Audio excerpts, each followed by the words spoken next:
Hello বন্ধুরা, শুভ সন্ধ্যা। চলে আসছে আশ্বিন মাসের শরৎ ঋতু। কালকে সকালে মহালয়।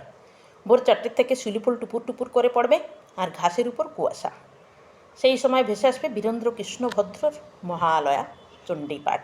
সেই চণ্ডীপাঠ একটু বলি।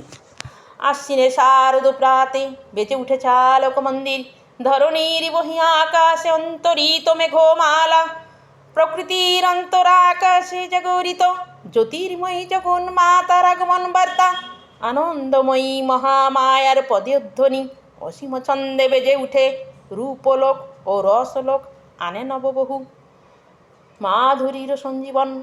তাই শ্যামল মাদ্রিকা চিন্ময়ীকে মিন্ময়ীতে আবহন আসক্তি রূপিণী বিশ্বজননীর শারদ স্মৃতিমান পিত প্রতিমা মন্দিরে মন্দিরে ধ্যানবহিতা। মহামায়া সনাতনী শক্তিরূপা চিন্ময়ী, তিনি এক তবু প্রকাশ বিভিন্ন দেবী নারায়ণী, আবার ব্রহ্মা শক্তি রূপা ব্রহ্মাণী, কখনো মহেশ্বরী রূপে প্রকাশ।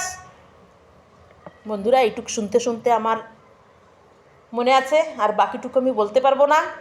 কেমন লাগলো, খারাপ লাগলেও আমাকে যদি কেউ কমেন্ট করেন তাতে আমার বিন্দুমাত্র দুঃখ নাই, কারণ সেই বীরেন্দ্র কৃষ্ণ ভদ্রর মতন আমি তো পারবো না। যাই হোক, সেই বীরেন্দ্র কৃষ্ণ ভদ্র এখন নাই পৃথিবীতে, কিন্তু এত সুন্দর চণ্ডীপাঠ করে গেছে একটা কায়স্থর লোক হয়ে, কিন্তু অসাধারণ। সে এখন স্বর্গে। আমি সেই বীরেন্দ্র কৃষ্ণ ভদ্রকে জানাই কোটি কোটি নমস্কার।